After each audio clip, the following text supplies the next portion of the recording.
Twitchy. All right, Twitch stream. We got audio. Yes, we have audio. I'm assuming nobody's casting on Dementia Radio. I don't see anybody in the chat. So.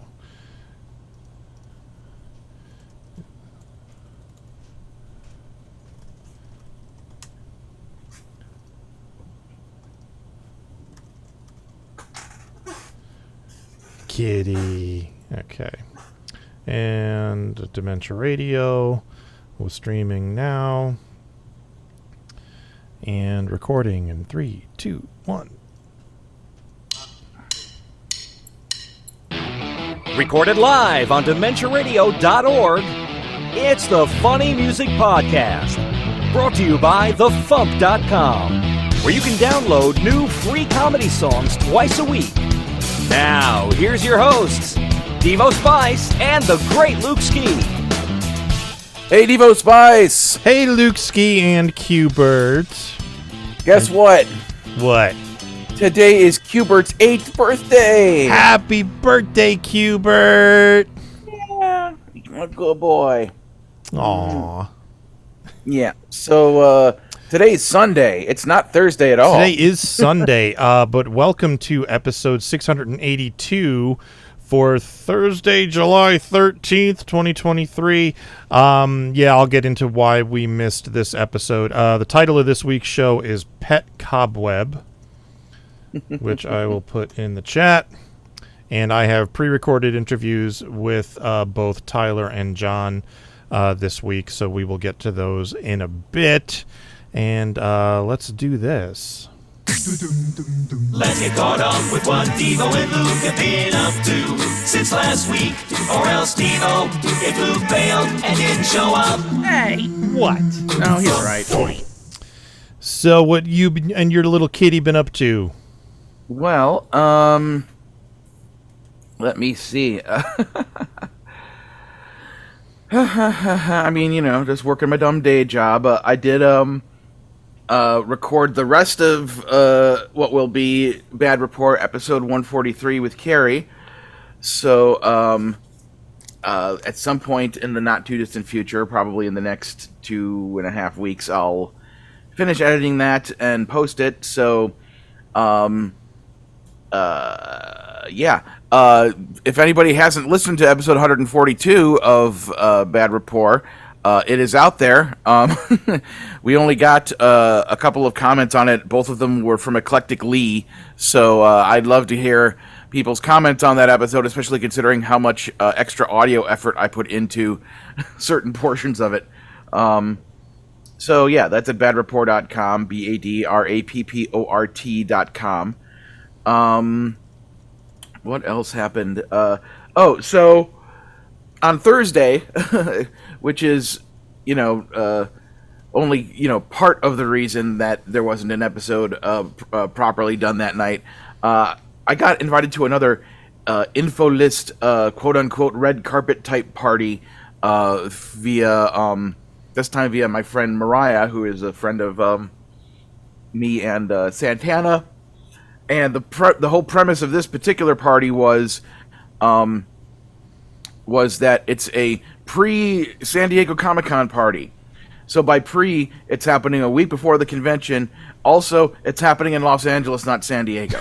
So we could have a pre-San Diego Comic-Con party here in New Jersey, too, and it would be just as valid. Yes. So, and it's all about, red carpet, Hollywood celebrities, and etc.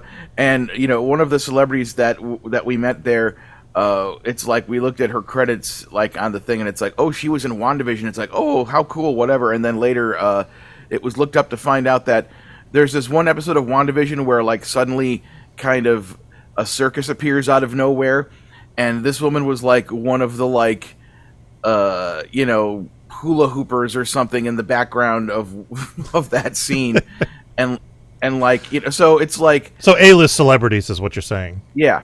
The most genuine celebrity that was there, and I was very happy to see him there, was Phil Lamar, who is from he was on Mad TV. He was in the movie Pulp Fiction. He's the guy who accidentally gets shot in the back of the car, but most famously, he is a voice actor who's the voice of Samurai Jack and the Jon Stewart Green Lantern and a ton of stuff, as well as being the voice of Navil on Mighty Magisword. So it was nice to run into him. I decided to, because they were trying to encourage people to be all like Comic-Con and dress up in cosplay, I put on my Barley from Pixar's Onward costume. So I did the whole full blue makeup. Oh, that's what that was for. I saw those pictures. Yeah. Yeah. And even though my hair isn't, as blue as it used to be, because I'm more or less kind of letting the natural hair color grow out, I still went and got some like blue hairspray and some blue conditioner to kind of try to bring that back out, at least for that night, and it seemed to work pretty well. Did you blue dry your hair? Yeah, jokes.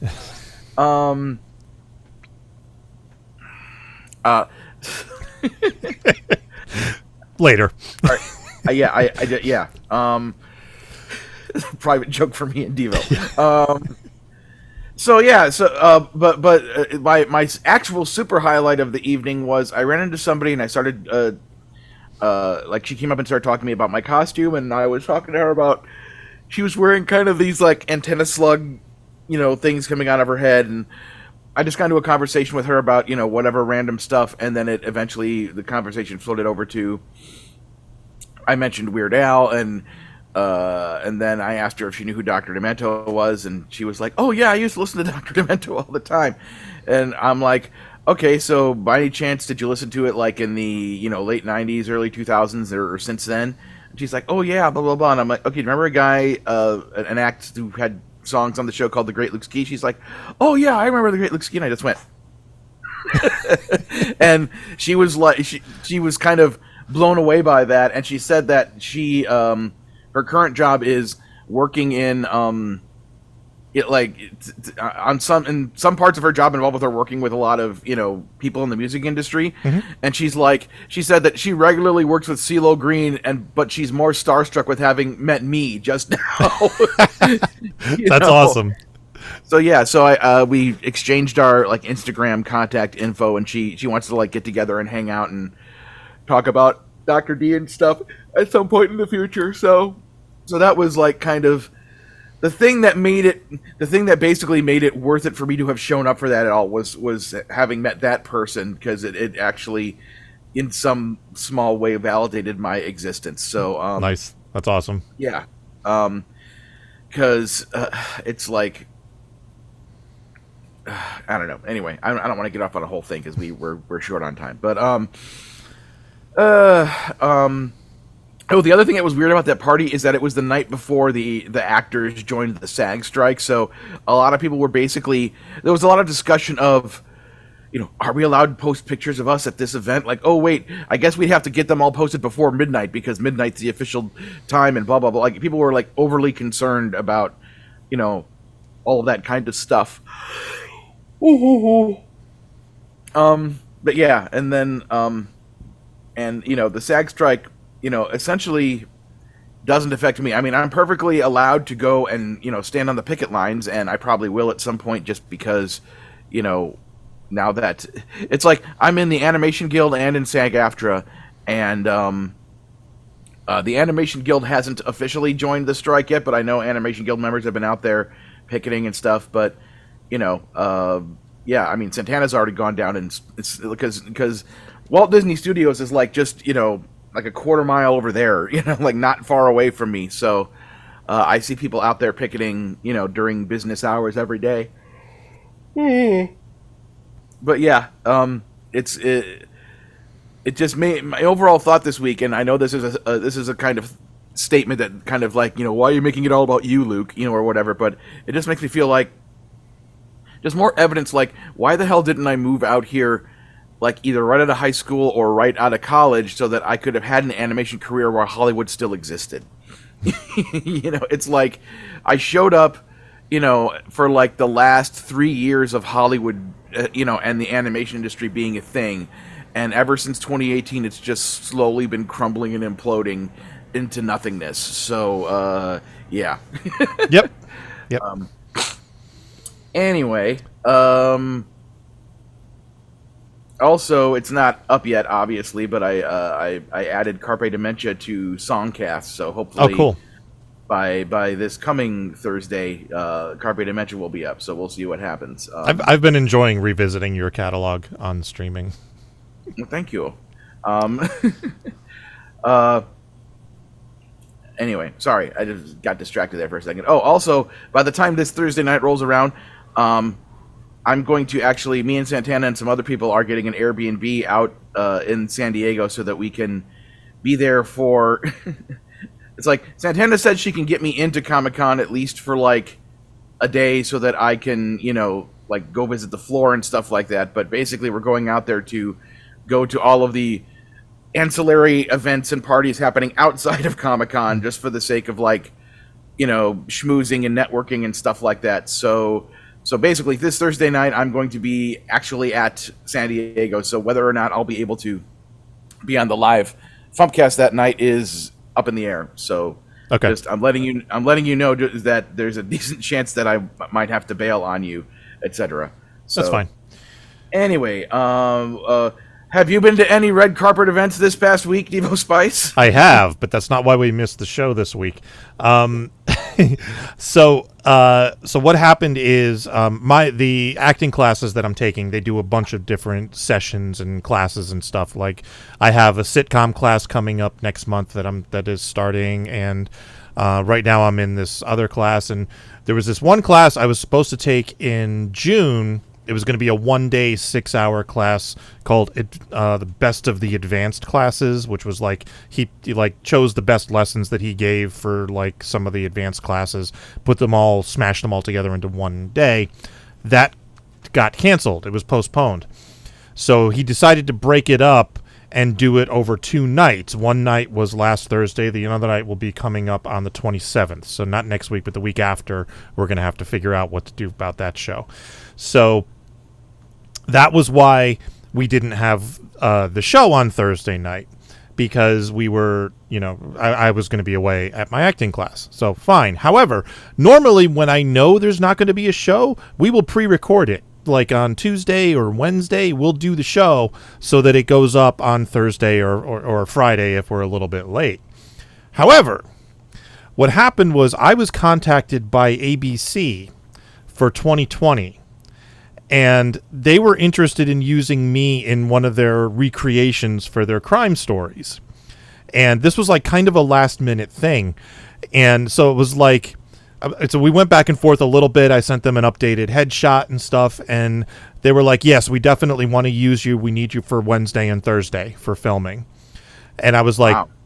Okay, sure. And then it was like, yeah, your call time is 9:30 a.m. Here's the address. It's on Long Island. And I'm mapping it out, and I'm like, okay, that's a 3-hour drive for me when there's no traffic. Getting there at 9:30 in the morning means I have to go through Manhattan at rush hour. That's going to be a 6-hour drive. I know. I've done it. So I was like, I think I'm going to go out Tuesday night and get a hotel. So that's what I did. So Tuesday night I drove out to Long Island and got a hotel. It was about a half an hour from the location where we were shooting. And then Wednesday morning I just showed up on set and we started filming.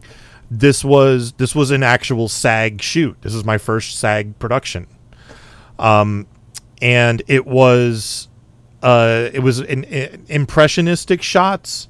So like they never showed my face. They showed like over the shoulder shots, so you could see my facial hair, but like the background was in focus, so my face was out of focus. It was a lot of stuff like that. There was one part where I played the dead guy in the street, so I'm lying in the middle of the road, and they put me in the actual clothes that the guy was wearing, and then like they did a close-up shot of my feet and a close-up shot of my hands and stuff. And then the neighbor's dog came running out from across the street, and everyone was like, "Big black dog coming your way!" And I sat up. And the neighbor was like, "He's friendly, sorry." So that was fun. So we did 2 days worth of filming, and it was great. It was not what I was expecting at all, because one, it was just somebody's house on Long Island. I was expecting like a soundstage or a set or something like that. It was just somebody's house. They showed up. There were 3 field producers, the cinematographer, and a grip, and that was it. And then it was me and the woman who played my wife, and like the first scene we did, we were sitting on the couch, and her name's Paula, the actress, and like we were just talking about like the business and stuff, and we were talking about our headshots and who did them, and then costs and stuff like that. And we were talking, and then all of a sudden behind us we hear, "Okay, rolling," and we just kept talking, and one of the producers was like, "Yeah, just keep talking. That's what you're doing is perfect. Just keep talking."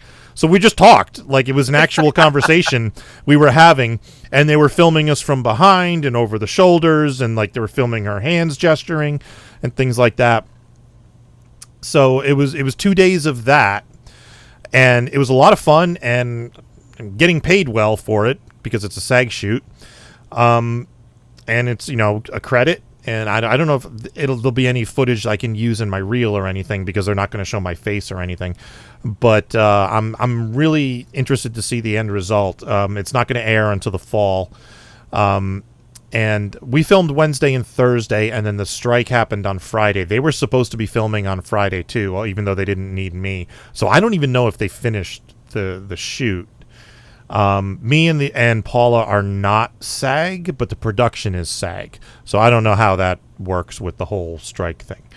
Well, I think what it would be.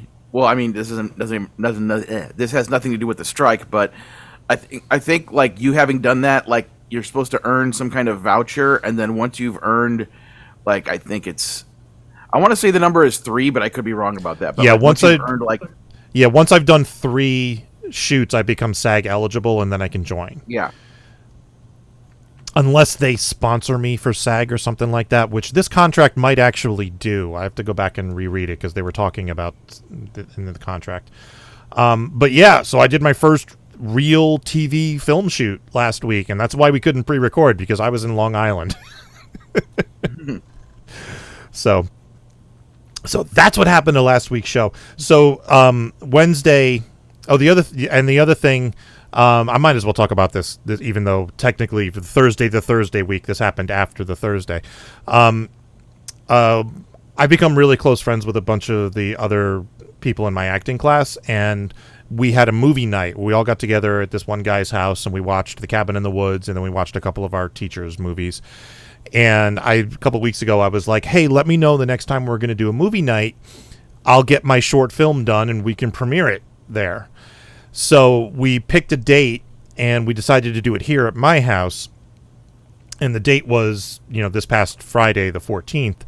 So then the ABC shoot came up, and I was like, well, I still need to do sound effects. I done the ADR that I needed to do, and then I had like half the sound effects done. So I finished those up, and then I was in Long Island at my hotel. I did not have my keyboard with me, and I had to score the short film. So I was like, my first time scoring a film. I don't have my keyboard. I don't know what I'm doing, and I'm just working at a hotel. And so, but I think it came out really good. I'm really happy with it.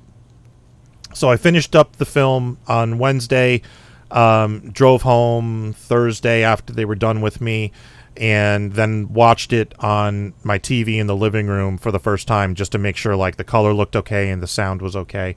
And I watched it with Jen, who said that it was much better than she was expecting it to be, which is high praise coming from her.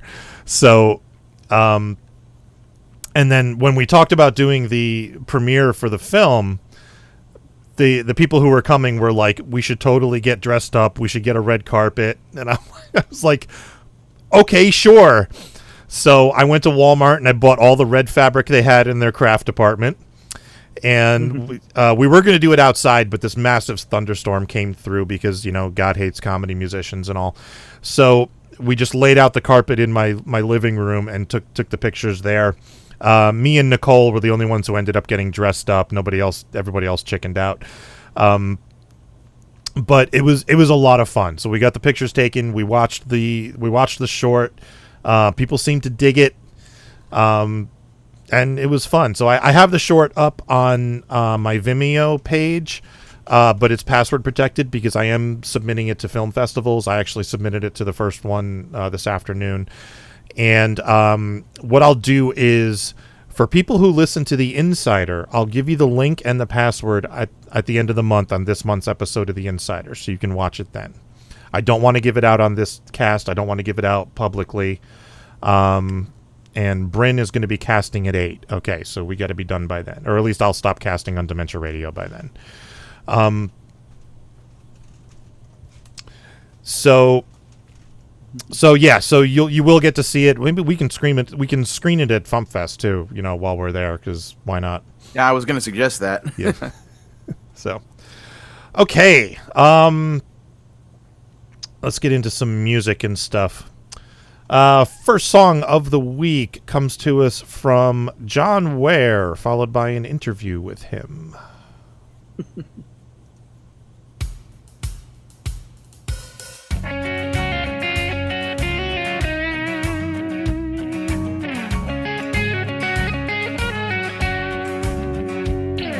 The morning came and the morning went, but it made no difference, couldn't pay the rent, 'cause I'm a poor man on the run. Took me alone, I just couldn't hack, no, I'm really being chased to pay it all back. Yes, I'm a poor man, and it really ain't no fun. It seems to me everywhere I go, they're hounding me for all the money I owe, so sometimes I need to take me a little drink.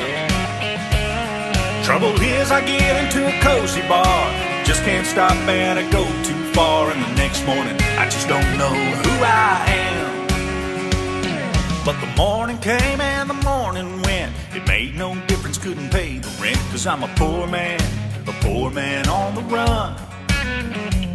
So I went off down to the liquor store and got me a job, 'cause I needed much more. Yes, I'm a poor man, and it really ain't no fun. Selling whiskey, vodka, soda, and rum, just every concoction under the sun. But I made a mistake, and I had me a little treat, 'cause the owner came and found me that night, and to be quite honest, I must have been tight before I woke up next morning, right out there on the street. Next morning came and next morning went, but it made no difference, couldn't pay the rent, 'cause I'm a poor man on the run.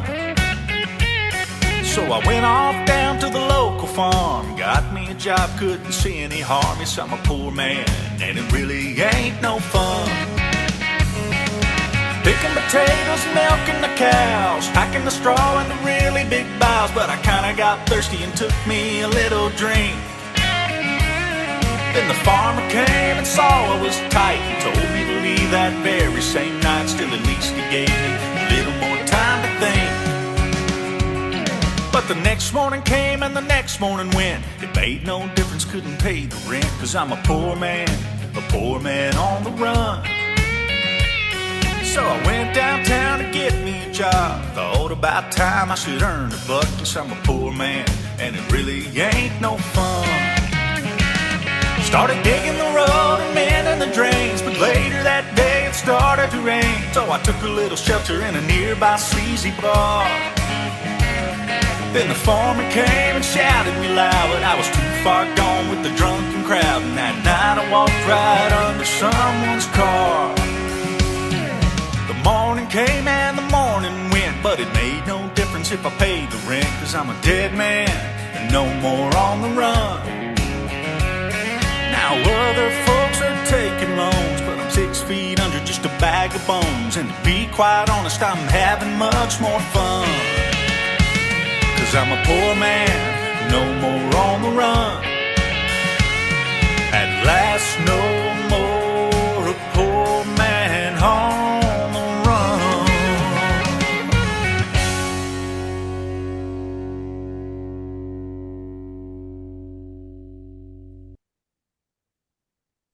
I'm here with John Wayre on camera this time. Welcome, John. Welcome, Devo. It's very nice to speak to you. You too. So tell us about Poor Man on the Run. Right. Oh, sorry, there's something happened to the screen. Poor Man on the Run. Yeah, right.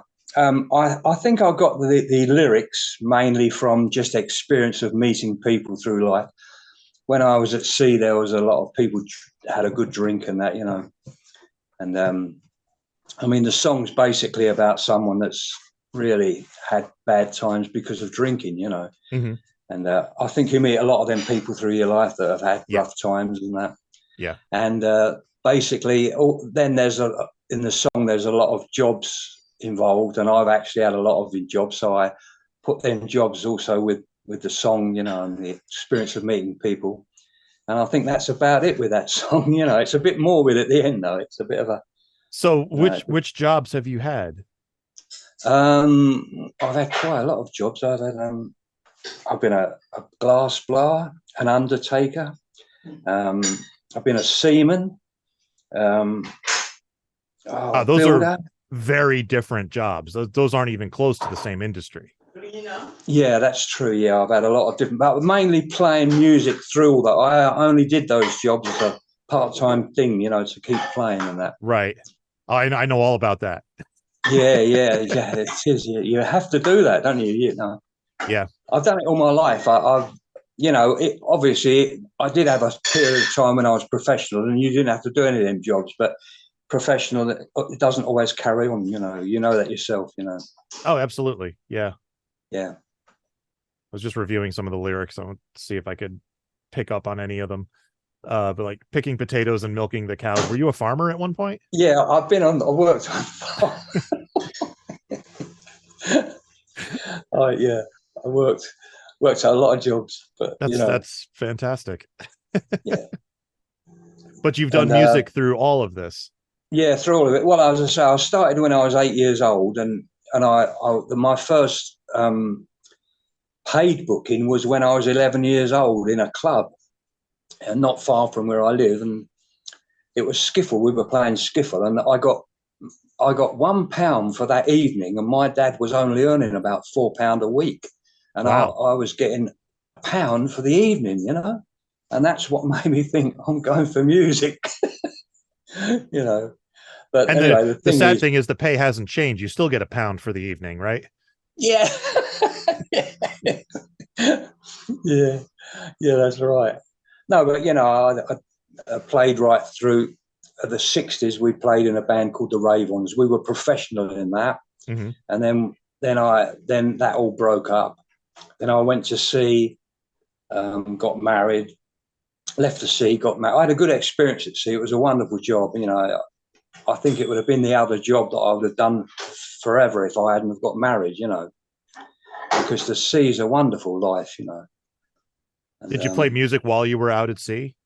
Well, I was actually going to stop playing music altogether, because when our band broke up, we were all absolutely shattered. You know, we'd done a lot of work. We'd been touring, and then first of all, our drummer left, and then our singer. It was all to do with ladies wanting their husbands at home, you know what I mean?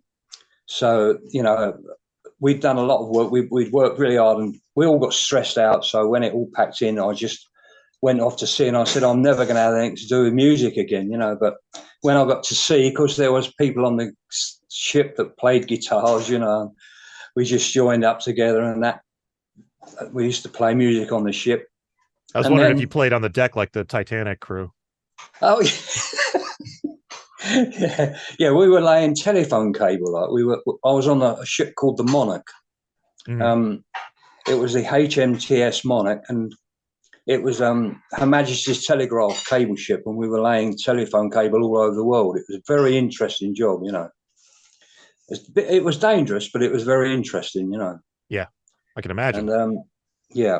Well, you know, when you was actually steaming out to pick the cable up, which was buoyed off at sea, you only worked an ordinary 8 to 5, you know, hours, and it was wonderful because you had your evening entertainment. You could all play and sing and do what you liked of an evening, and then when you was laying the cable, you did 4 hours on and 4 hours off for about 3 weeks solid. So that was a bit tiring, but the money was really excellent, you know.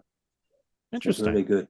It's not something I'd ever considered as a career, but yeah, it was very interesting. Yeah, that's cool. Yeah, and I love that you're still doing music. Yeah, still doing it. Yeah, we've just done about 5. We've just done 5 garden parties.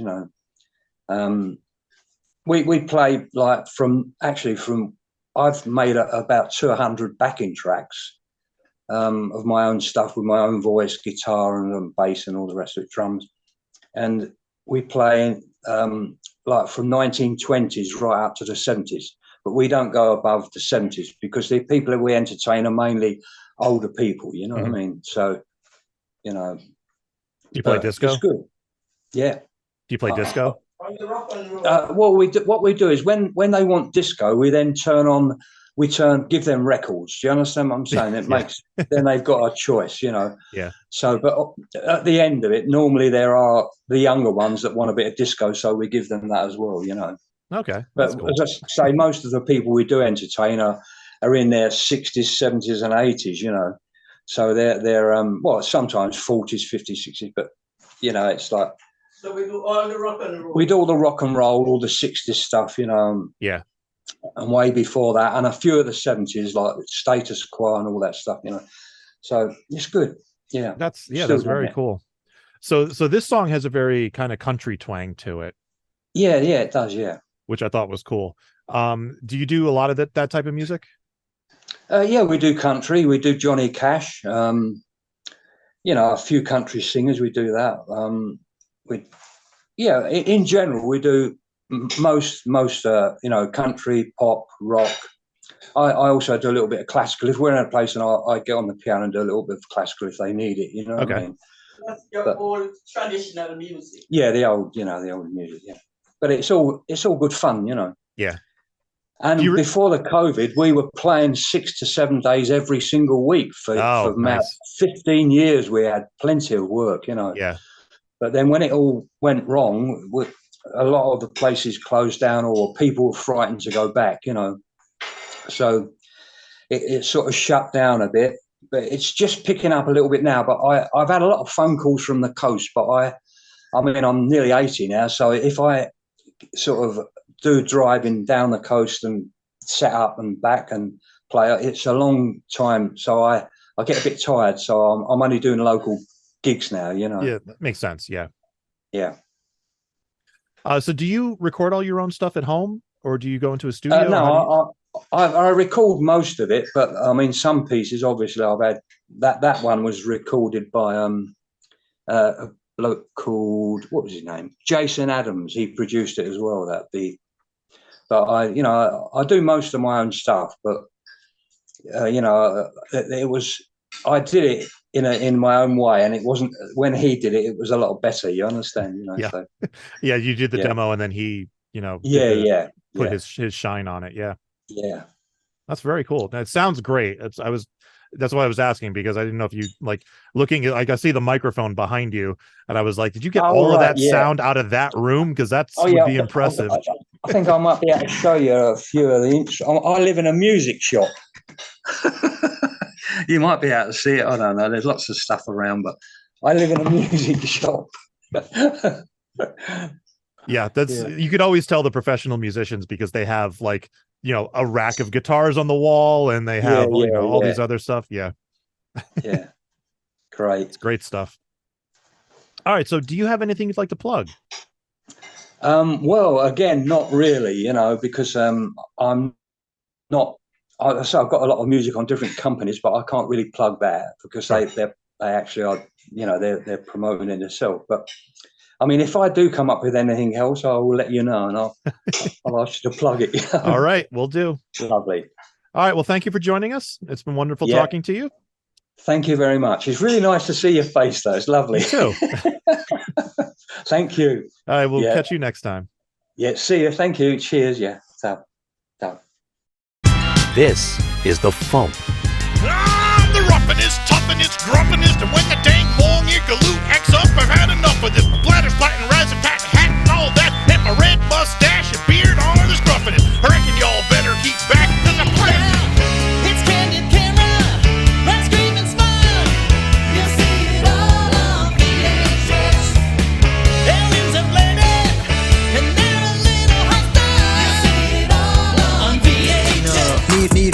my hostess cakes, them Twinkies, ding dong zebras. These ho-hos only like me for one reason, and that's because I got snacks, Reese's Pieces. That's the Funny Music Project at thefump.com. TheFUMP.com. Feel like I'm gonna puke cause the timeline is screwed. Do I fix all this now or wait till season 2? There's a hell of a ride, but the purpose is glorious. Multiverse. Fight.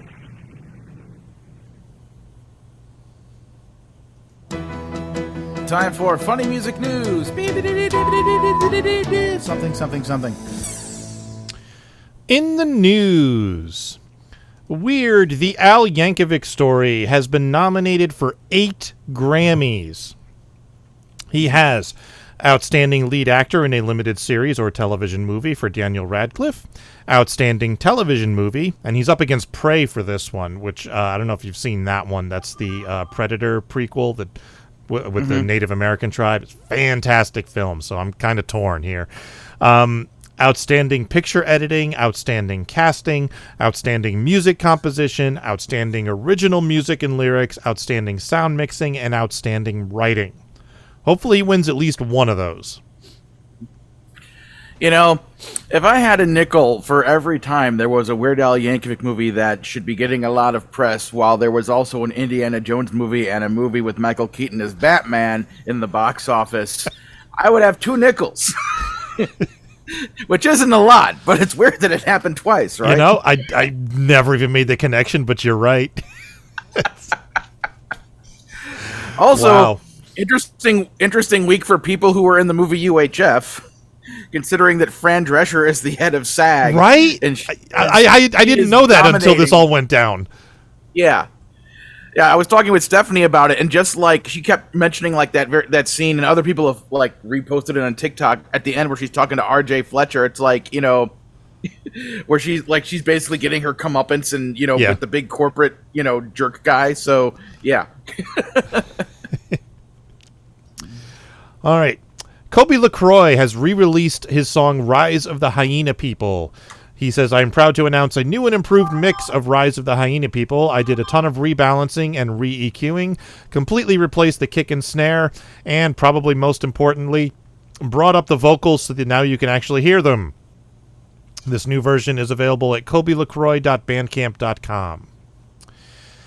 And Michael Bali of Two Sleeps is going to be doing his first ever live stream on Twitch. This will be next Sunday, the 23rd. So a week from today. He will be playing songs by the Presidents of the United States of America, Jonathan Colton, Tenacious D, Weezer, and more.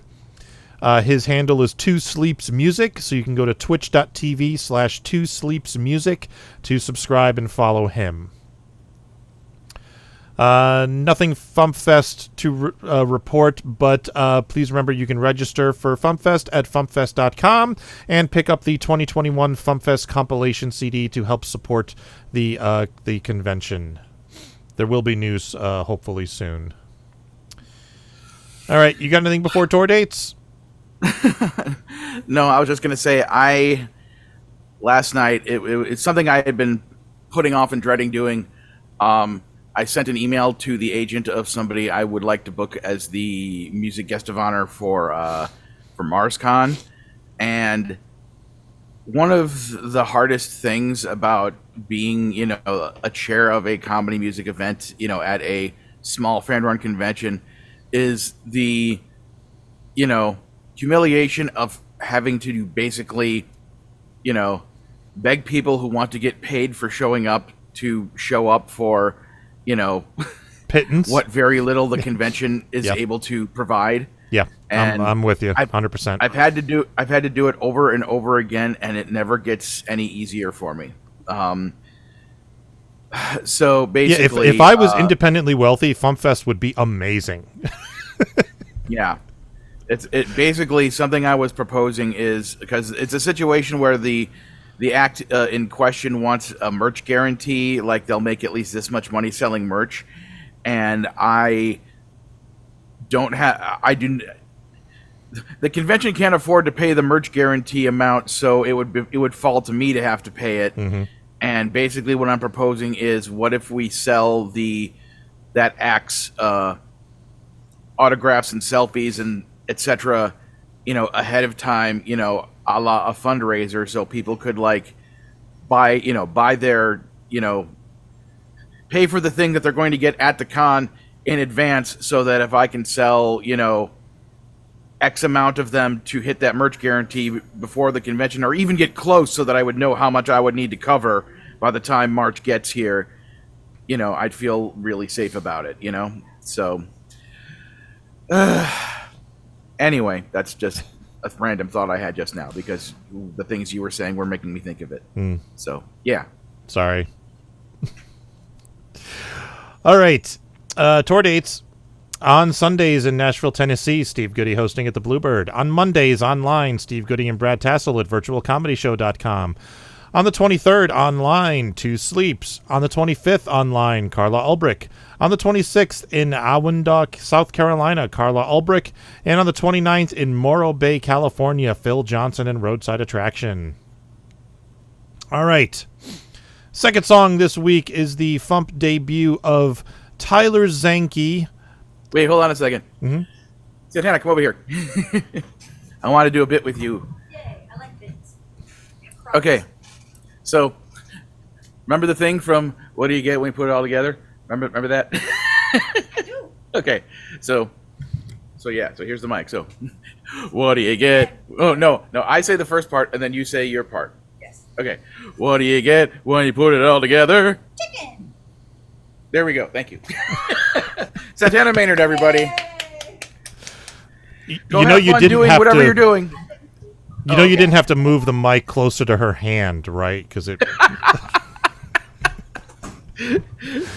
That's like a famous thing from one of Jim Henson's interviews with Kermit. Is somebody said, "You'll have to excuse the low sound quality because our sound person mic'd the frog." Also, this is one of those rare times where tune in next week when you hear Lukski say actually happened. Yeah, okay. Do you want to take off before Tyler's song? Because I know you have to get to work. How long is the interview? The interview is like 20 minutes long. Oh, yeah, I'm going to need to go at this point. Okay. I'm not late to work. One bit of feedback related to you from Baramon. He says, "Hey, Luke, I keep checking Pandora for your albums, but no luck so far. Hope this helps you out somehow." I think Songcast... Pandora apparently isn't part of the same, like... Oh, Songcast doesn't deliver to Pandora? I thought they did. Maybe they don't. Huh.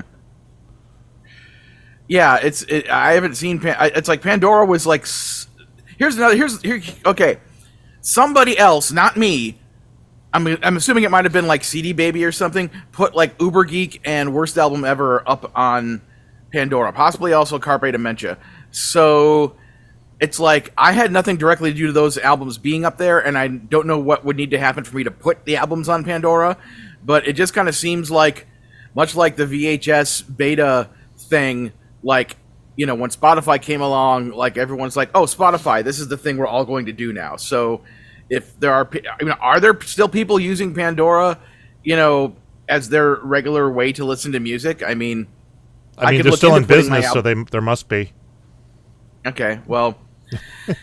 I guess I'll look into seeing what it takes to put my music on Pandora, but if it costs, a significant chunk of money, I'm probably not going to be interested in it. Or maybe I can look into see if Songcast has a way I can do it, like by just clicking a thing.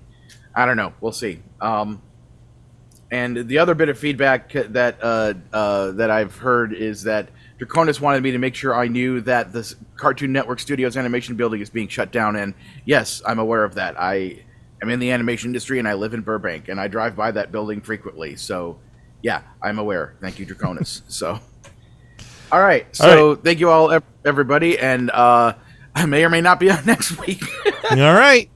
We'll find out. If not, we'll pre-record the show for 2 weeks, and I'll see you then. Yeah. Okay. Peace. All right. Here is the FuMP debut of Tyler Zahnke with In Our Stew.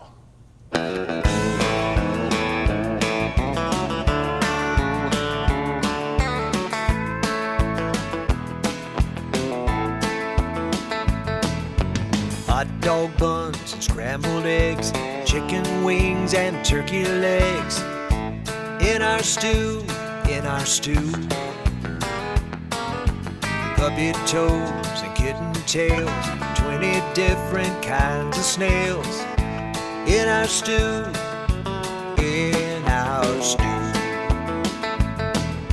Cottage cheese, rotten peas, 7 nests of bumblebees, angel hair and underwear, photographs that feature share, ostrich breast, treasure chest, $1 million business vest, in our stew, in our stew.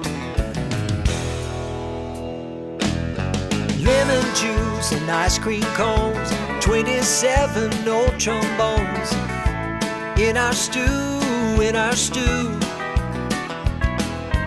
Floppy disk full of files, slimy skin of crocodiles, in our stew,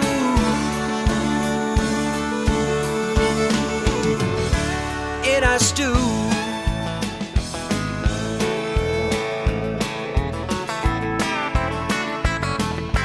Lima beans, collard greens, 15 tattered pairs of jeans, giant frogs and bumpy logs, hair from old gray mangy dogs, buttered toast, old pot roast, half of Sonny Bono's ghost, in our stew, in our stew.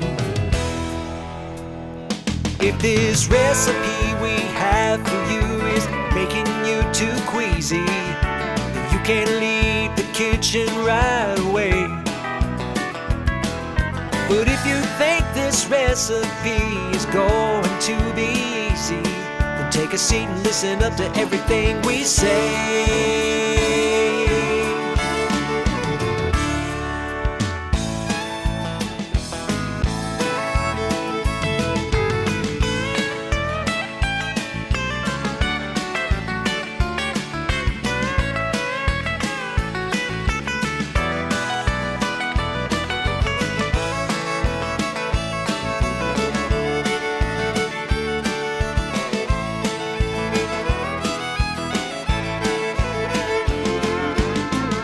Crust, apple pies, crispy deep fried butterflies, in our stew, in our stew. Plastic cups, candy canes, rusty old electric trains, in our stew, in our stew. Wooden gates, paper plates, half a pair of roller skates, chocolate cakes and cherry snakes, scales from baby rattlesnakes. If these things make you sick, then you better throw up quick, in our stew, in our stew, in our stew.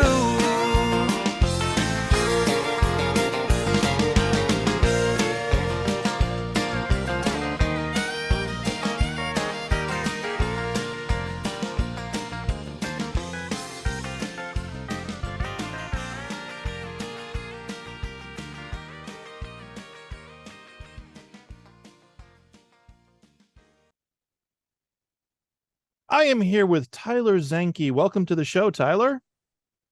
Hi, thanks for having me. I've ever since I was 18, like 8 years ago, I had dreams of being on this show. I'd dream about it at night, and I can't believe it's come to this. And now you're on the show, and it's actually a nightmare. So it comes full circle. Yeah. So since this is your first time on the show, give us the rundown: who you are, where you're from, what you do, all that good stuff. I'm Tyler Zahnke. I'm a totally blind musician from the Grand Rapids area. I'm a big fan of modern technology, from AI to digital currency. Mm-hmm. And you were at one of the FuMPFests, right? I remember you doing a dumb parody idea. Yep, that was in 2018. I parodied the Carlson's "Gonna Be a Beautiful Day." It's gonna be a videotape about accidentally buying one instead of a DVD. But I actually had a full parody recorded very amateurly, so I never uploaded it in February 2018, and then FuMPFest, which was May that year. I was like, oh, I'll do half that parody. Okay, cool. All right, so tell us about In Our Stew.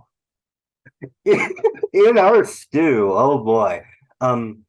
So now I don't know any of the lyrics to any of the songs in Fern Gully, but I feel like when I was little, I misheard a lyric as "in our stew." Like I thought, maybe because in the movie they were putting some animal, like some lizard or something, in a stew.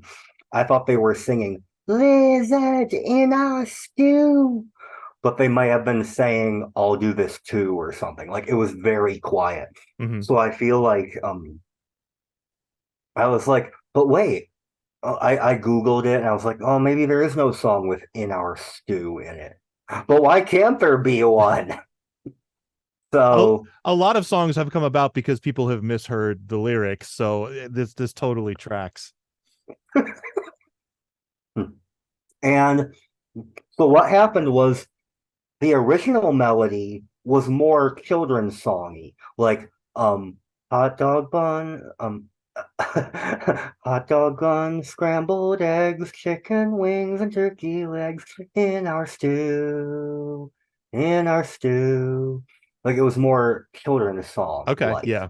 But have you ever heard this either from someone else or from Dr. Demento, the term song poem? Like, do you know what I mean when I say that? Song poem?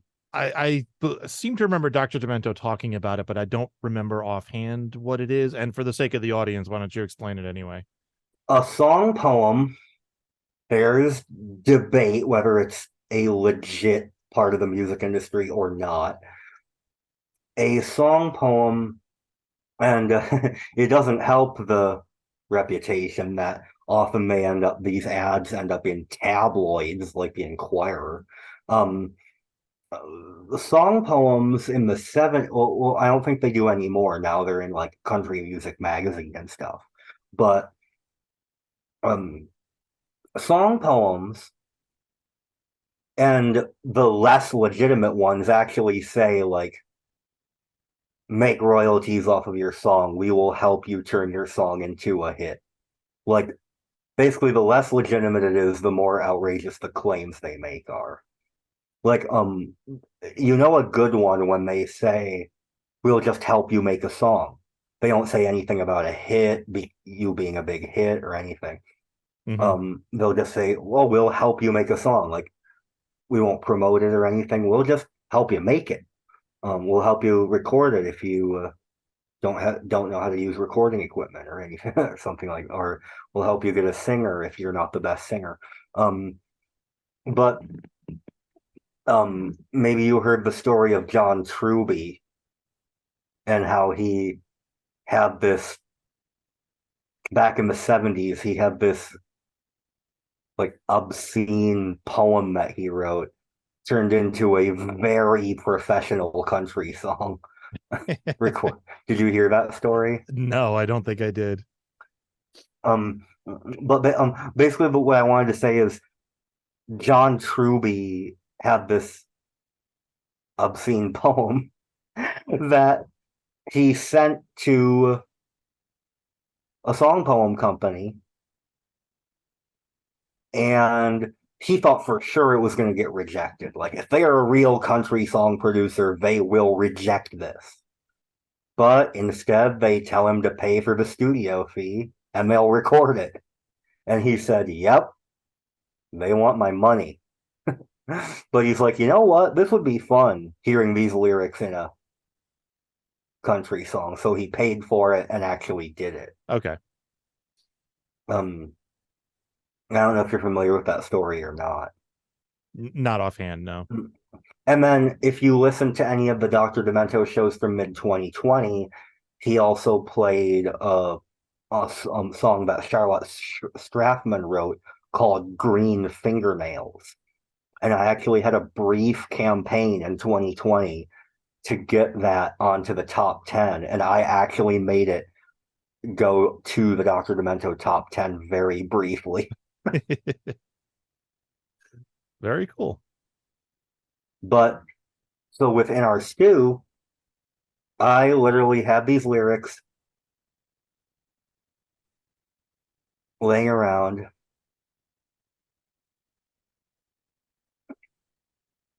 Like in August of 2021, I had come up with them. And then a few days later, I had already been working with Eric Zanitas. Some of my more serious songs include She Sings Like the Wind, and which you can find on my YouTube. Mm-hmm.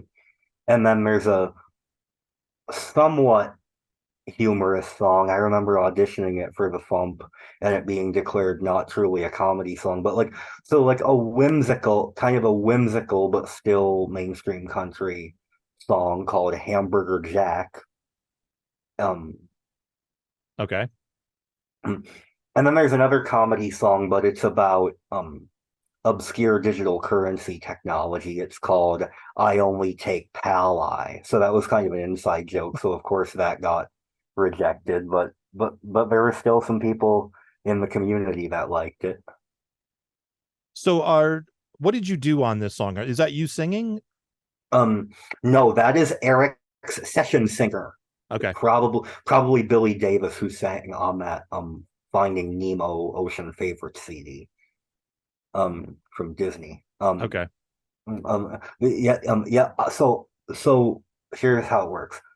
I'm the writer, the lyricist. Mm-hmm. Because of the song poem way I made this song, and by the way, song poems these days are several $100s. I had to save up for this. I was actually hesitant about doing it, but I was like, you know what? I'm going to give this a try, see how it comes out.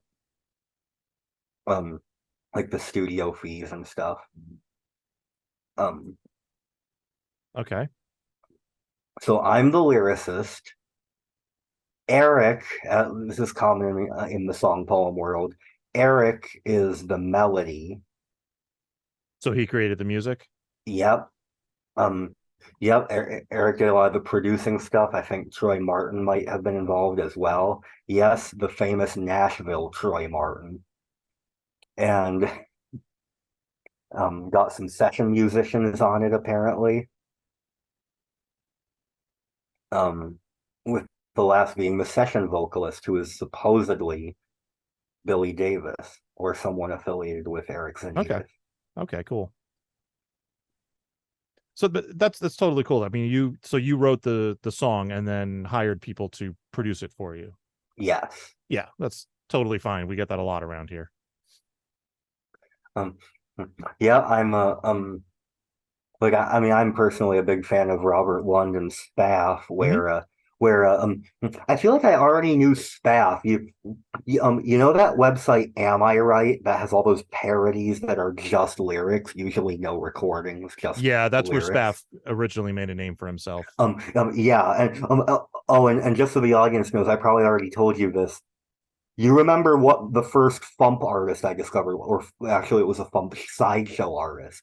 I told you what the first FuMP. You told me it was Below Average Dave, wasn't it? Yeah. Now you yeah. Yeah, people I know a lot of people, like I remember being I used to put on his Christmas album, a very bad Christmas, where it's like B.A.D. Yeah. I used to put on that album in like 2011. It came out in 2010. I used to put out that album in like not 2011, like 2012. And I remember it always got mixed reactions. Some people talk about his voice, things like that, but I always thought he had a certain appeal. Like I'm actually a fan of his.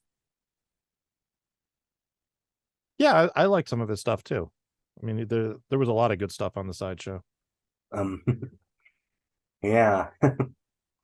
But yeah, that's actually how I discovered the FuMP, and I remember actually yes. And speaking of the sideshow, just so people make the connection, you are a sideshow artist under the name Mini Nifty, who's done a bunch of like clip-in songs, right? Yeah, cut-ups. Yeah. Yes. Well, actually, I was a sideshow artist under my actual name, Tyler Zahnke, in 2014. Will you delete this file off my that's drive? Right. The Cher parody. 2015, the Beatles parody. MP3, MP3, Yep. MP3, MP3. And then of course I had the 9-minute sketch comedy piece, Autosake, the unauthorized autotune versus vocoder story, which had no autotune in it. It just it was the worst. Like if I now that I know how to use like plugins like Auto Talent and such, I would have definitely nowadays I would, if I were to redo those sketches, because they're just cheap handheld recorder stuff I did when I was 15. Mm-hmm. Yeah, a lot of those sketches I actually recorded, or a lot of those bits I actually recorded 3 years before posting them on the sideshow. And then I kind of made a comeback in the past couple of years. I had the Wichita lineman parody, Coronavirus. Mm-hmm. And then before that, I had an original song, maybe style parody, depending on how you feel. The Gold is a Dwarf's Best Friend, which would have never made it to the main FuMP because there's a lot of inside references to the World of Asdar series. But so you've done a lot of different things. Good filk song, basically. Yeah. That's very cool. And yes, I was aware of the word filk before I knew the FuMP. Like just reading the Wikipedia when I was like 12, reading like parody music Wikipedia. It was like parody is common in the filk scene, and I was like, I have to look into this filk.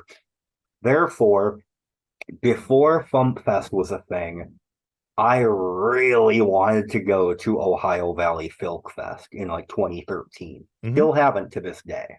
I haven't either, actually. Yeah, I know filk has kind of a stereotype that it's, well, given that the word is filk, that it all sounds like folk music and things like that. And yet at the same time, there are a lot of people calling people like Luke Ski filkers, so it's hard to say. Yeah.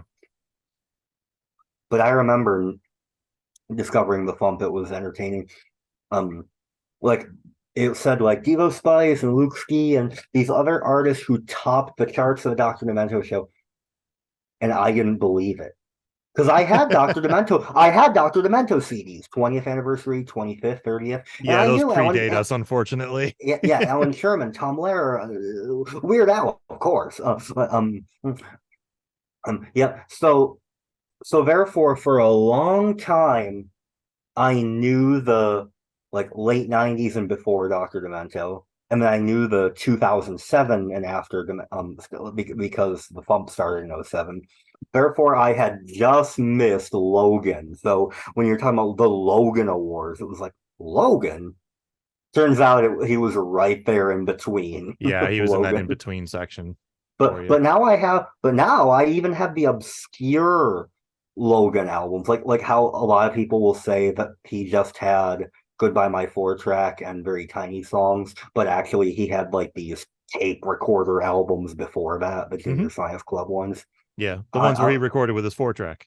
Oh yeah, it was. Hence the Goodbye My 4-track thing. To be honest, I actually thought he recorded Goodbye My 4-track with the 4-track, then said goodbye to it and recorded very tiny songs digitally.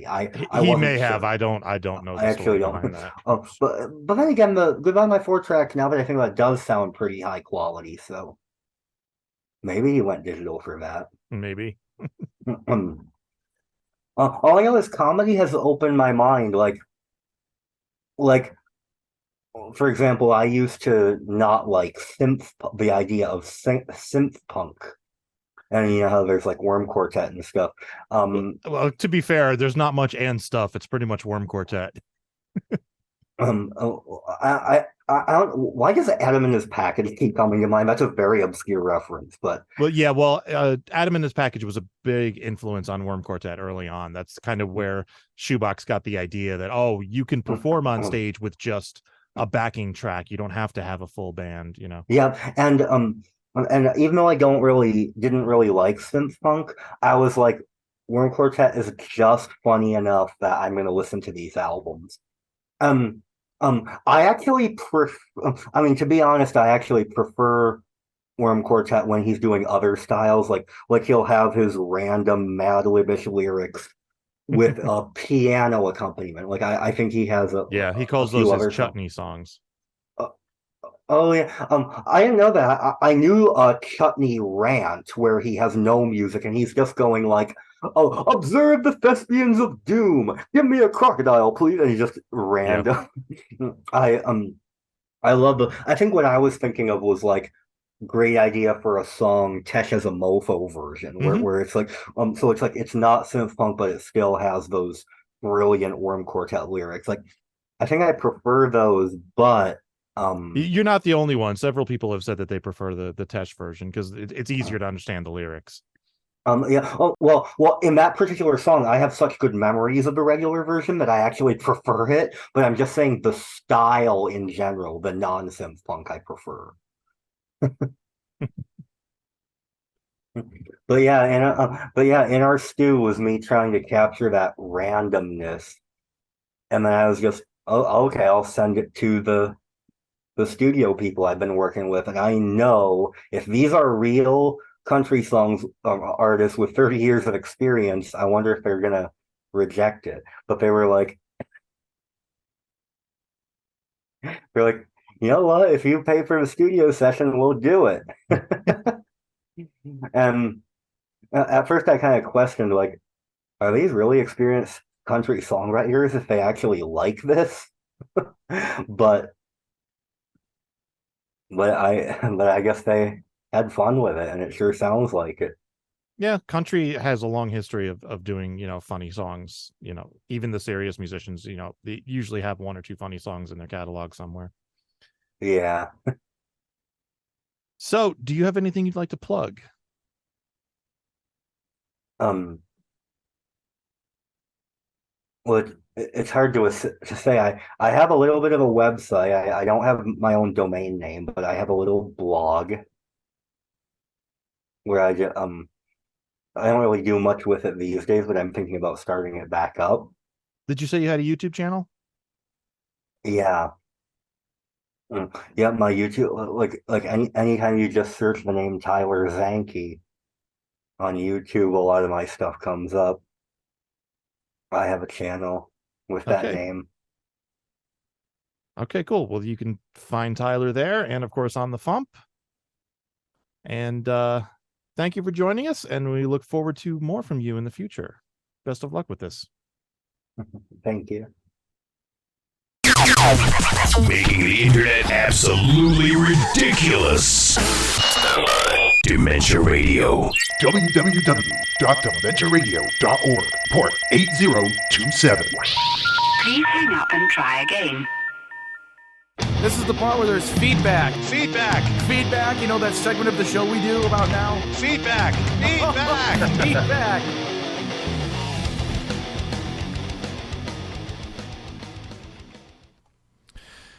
Sorry to the folks on Twitch who were watching this live. I stepped away for a couple of minutes while the interview was playing and came back to all kinds of madness happening in the chat. So I will deal with that when I'm done here. I need to figure out if there's a way that I can make somebody else who shows up regularly a moderator so they can deal with this stuff when it happens. All right, feedback. Let's see here. Baramon says... Nope, wrong one. Oh, yeah, that is the right one. Sorry. Baramon says, like, subscribe, and use your free Amazon Twitch Prime subscription. Support your local comedy musicians. They are doing God's work. Amen. Baramon wrote, responding to last week's comment from Lee, Hiya, Devo. I did that clip mostly just to make you laugh. If the other listeners aren't enjoying it, feel free to stop using it. It's all good with me. Smiley face. And then the question to Luke about Pandora. I think what I'm going to do is I'm not going to play it every week when there's no feedback, but I will continue to play it maybe every third time or something like that, just so that we're not getting it every time. I do enjoy it, but it does run a little long, but, so it's fine. And...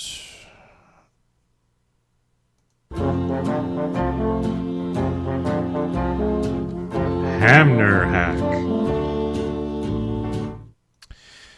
Hamner Hack wrote, another great show, guys. Devo, is there a list of songs you previously posted on Spotify?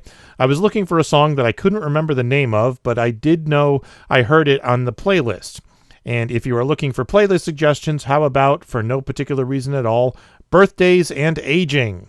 Sure, I can do that. In fact, I never updated this week's playlist, again, because of the filming and the classes and stuff. So I will do that when I'm done here recording the show. And I've been keeping track of all the songs that I've been playing in a Google Sheet. So what I've done is I've made the link public just for people to view. You can't edit it. And I set up a TinyCC shortener. So if you go to tiny.cc/funnymusicfridays, that will redirect you to the spreadsheet with all of the past playlists. There were a couple that I forgot to write down. Those have been lost to the ages, but I have almost all of them since we started doing the playlist. So tiny.cc/funnymusicfridays, and that'll get you to all the list of the past playlists.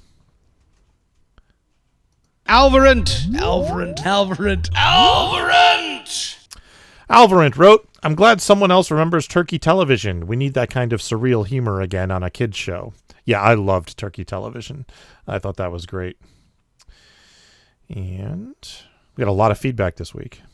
Lee, let's sing a song about Lee, let's sing a song about Lee, you're testing my ADD. Eclectic Lee wrote, I remember Turkey Television, but the name and that it featured some of the kids from You Can't Do That on Television are about all I remember at this point. By the way, I hope everyone enjoyed Country Music Week on the FuMPCast. Was this on purpose? No. Generally speaking, we don't plan things like that. The artists just pick a slot and then post the songs. And we've had things happen surreptitiously like that where it was just...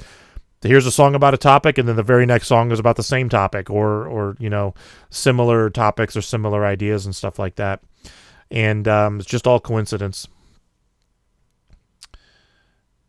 And Alvarant already played his thing. Alvarant replied to Eclectically saying, I remember some foreign commercials and a guidance counselor who kept making students sick by describing all the disgusting parts of whatever career they wanted.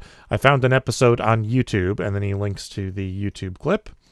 You can find this on the comment for episode 681 at thefump.com.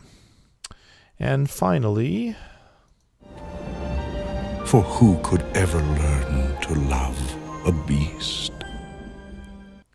Father Beast wrote, Devo, you bought a new car, but I missed what it is. Did you get another Prius, or did you go full electric? It's another Prius. I'm not ready to go full electric yet. I make too many long road trips, and I don't really think the infrastructure is there for that yet. It's a 2021 Prius. It's actually the 20th anniversary edition, but it's like the low-end... trim, so it doesn't have automatic seats and automatic headlights and stuff like that. It does have Apple CarPlay, which I'm really enjoying. So I'm loving it so far. And hey, my bandwidth just dropped to 0. So good timing right at the end of the show. And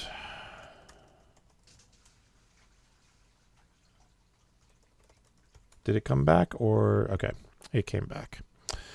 All right, and that's all the feedback we got, so... Teasing. He's a teasing kind of guy. Now you have a joke. Yeah! Oops. Teasing. Friday's song is already live on the site. That one's by Insane Ian, so he will be joining us next week. And Tuesday's song, you know what? I forgot to check and see if it's actually posted. Let's find out.